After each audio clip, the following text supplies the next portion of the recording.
Bonsoir, moins de manifestants aujourd'hui dans les rues pour la dernière journée d'action avant le sommet social de jeudi.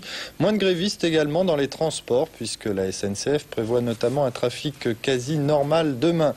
Le point avec Marie-Christine Lux. La mobilisation a beaucoup faibli à Paris pour cette journée d'action de la CGT et de la FSU. Le défilé, parti de la République direction Hôtel de Ville, n'a réuni qu'entre 4 500 et 15 000 personnes, contre 56 000 à 300 000 selon les sources samedi. Des salariés d'EDF, de France Télécom, de la RATP constituent l'essentiel du cortège. En revanche, aucun cheminot. Pas de leaders syndicaux non plus, mais toujours les mêmes slogans contre la réforme de la sécurité sociale. Moins de monde aussi à Bordeaux ce matin, comparé aux semaines précédentes. Ils sont 20 000 manifestants selon les organisateurs, 7 000 selon la police. Avoir parcouru les rues de la ville pour réaffirmer leur opposition au plan Juppé, mais la détermination est bien présente.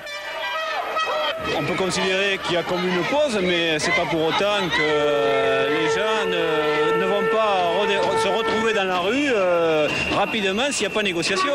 On est dans un contexte où le gouvernement a vraiment intérêt à négocier cette semaine. Bordeaux, où il n'y a toujours pas de reprise en vue dans les transports urbains paralysés depuis 15 jours. À Roanne, on a manifesté aujourd'hui pour la 15e fois depuis début décembre, 1000 à 2000 personnes dans les rues. Jean Gandois, le patron des patrons, a défini les sujets tabous qu'il n'aborderait pas demain, après-demain, lors du sommet social. Pas question de parler des salaires et du temps de travail. Il viendra défendre les intérêts des entreprises privées. Seul l'emploi des jeunes pourra être abordé, a-t-il prévenu. Le CNPF, d'autre part, a donné sa version du coût des grèves pour les entreprises, 20 milliards de francs. Quant à la direction de la SNCF, elle estime que ses pertes financières s'élèvent à environ 2,5 milliards.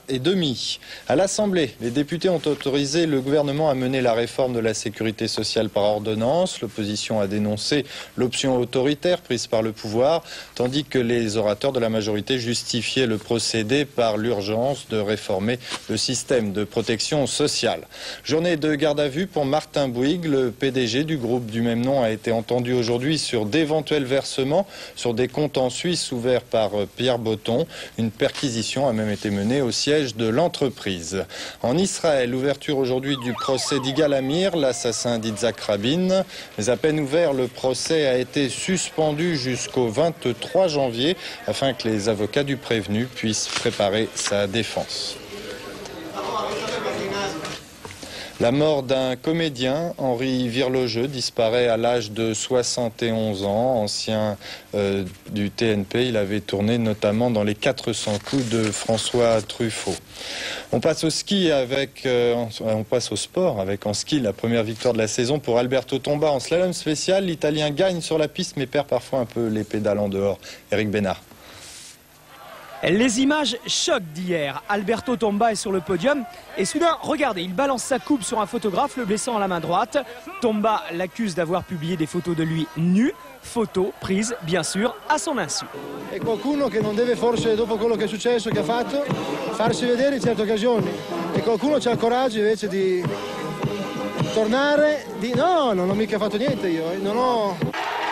Aujourd'hui, le corps des carabiniers a décidé d'ouvrir une enquête car Tomba est sous-officier, il pourrait bien être suspendu. Mais visiblement, ça ne le gêne pas trop. La preuve, il remporte le slalom de Madonna di Campiglio en laissant le Français Yves Dimier deuxième à 1 seconde et 55 centièmes. Dimier satisfait de sa deuxième place, ça marche d'ailleurs bien pour le ski français puisque Sébastien Amier termine quatrième. Les deux hommes confirment leur bon début de saison. Tomba, malgré ce succès, Dimier n'est plus intouchable et j'espère bientôt le prouver. Basket, Coupe d'Europe, fin des matchs allés. Limoges s'est imposé ce soir dans sa salle face à Ostende, 84-64. Les Limougeaux ce soir n'avaient pas le droit de perdre pour conserver une chance de se qualifier pour les demi-finales. On termine avec la météo, les prévisions. Caroline Corvézier.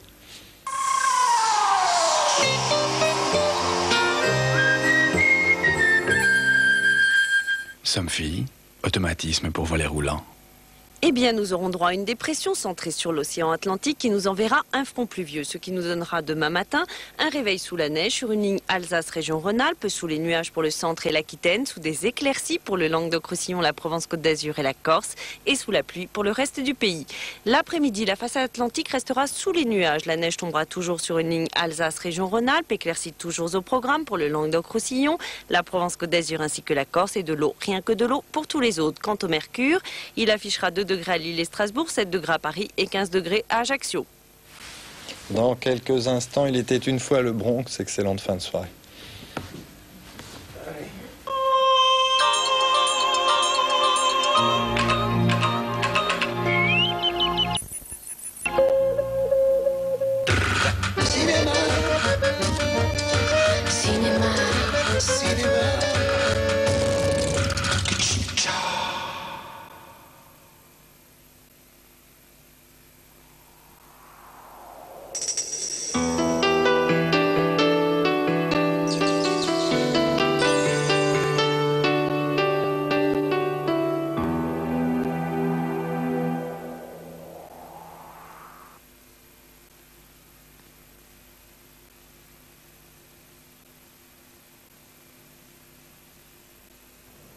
All right, you got the note? Yeah, right. Nice and tight.